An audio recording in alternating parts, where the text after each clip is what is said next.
Welcome.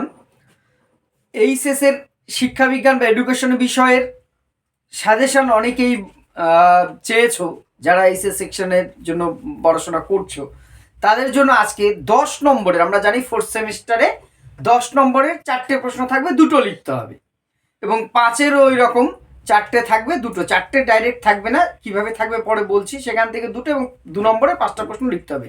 আজকে 10 নম্বরের যে শিখন এবং তার যে কৌশল, সেখান থেকে একটা অ্যান্সার করতে হবে, আর স্ট্যাটিস্টিক্স থেকে একটা করতে হবে। সেইখান থেকে কয়েকটি ইম্পর্টেন্ট প্রশ্ন আমি আলোচনা করব, আশা করি এর মধ্যে থেকে আমরা পাবো। এবারে অনেকে যেটা কমেন্ট করছে, স্যার আপনি তো এইচএসটাকে ভুলে গেলেন। না, আমি যেহেতু এডুকেশনের ছাত্র, স্কুলে এডুকেশন সাবজেক্ট পড়াই, এই চ্যানেলটা শুরু এডুকেশন দিয়েই।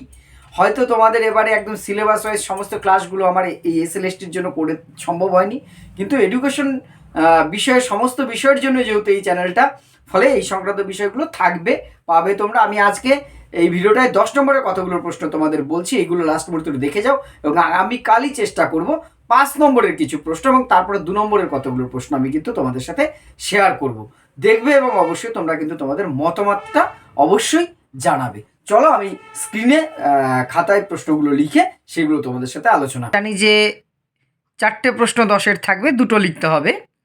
2টো লিখতে হবে মানে এরকম 4টে দেওয়া থাকবে, তার মধ্যে থেকে যে কোনো 2টো লেখো তা নয়। শিখনের যে অধ্যায়টা আছে সেখান থেকে 2টো থাকবে, তার মধ্যে একটা লিখতে হবে।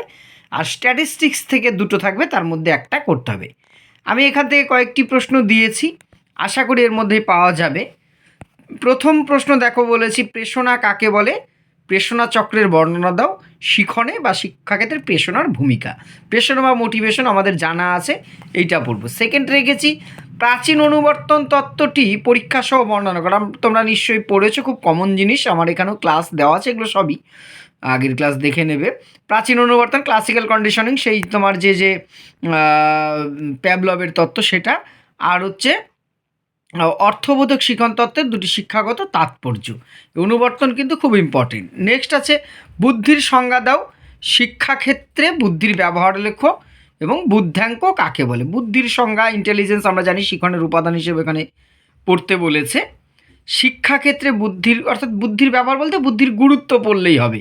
আর আইকিউ, বুদ্ধাঙ্ক কাকে বলে, আইকিউটা কিন্তু একটু দেখে যাবে।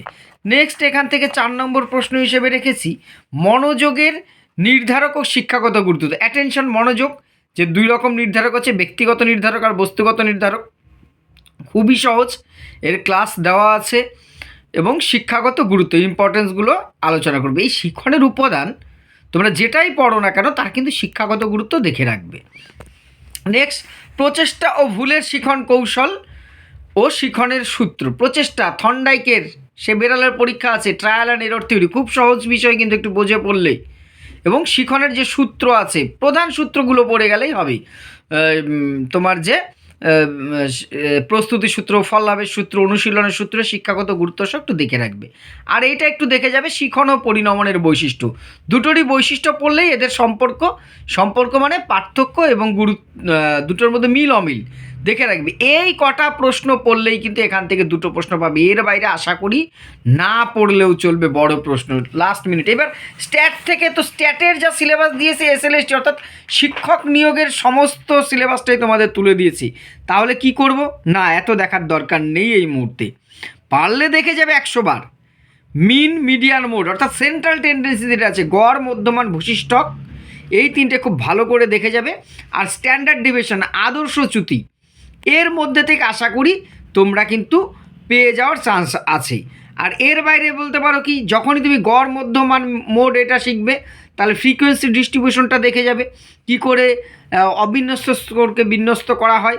সমস্ত ক্লাস কিন্তু আমার চ্যানেলে একটু খুঁজলে পেয়ে যাবে, খুব সহজভাবে আমি চেষ্টা করেছি। 11-12 লেভেলেও করানো আছে, আবার এসএলএসটির যে নিয়োগ পরীক্ষা, শিক্ষক নিয়োগের পরীক্ষা আমি করিয়েছি। এই ভিডিও আমার চ্যানেলে যে সার্চ করলে কিন্তু পেয়ে যাবে, সব স্ট্যাটিস্টিক্সের সমস্ত ভিডিওগুলো দেওয়া আছে। অর্থাৎ এখান থেকে তুমি যদি এইগুলো করে যাও, আশা করি কমন পেয়ে যাবে।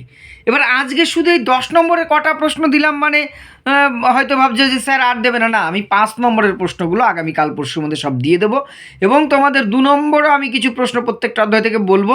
আশা করি তার মধ্যে থেকে উত্তর পাবে, কারণ এইখান থেকেই কিন্তু এইচএস যে প্রশ্ন তার বেশিরভাগ প্রশ্নগুলো কিন্তু আমি যে জায়গার থেকে সিলেক্ট করছি এখান থেকেই আসার সম্ভাবনা প্রবল রয়েছে। এবার যেহেতু তোমরা প্রথম সিলেবাসে পরীক্ষা দিচ্ছ একটু তো সমস্যা হবে হয়তো, তবে এইটুকু দেখে গেলেই হবে। 5 নম্বরের জন্য আগামীকাল বা পরশু একটু চোখ রাখো, নিশ্চয়ই পেয়ে যাবে প্রশ্নগুলো। আর তোমাদের মতামত অবশ্যই কমেন্ট বক্সে কমেন্ট করে জানাবে। ধন্যবাদ।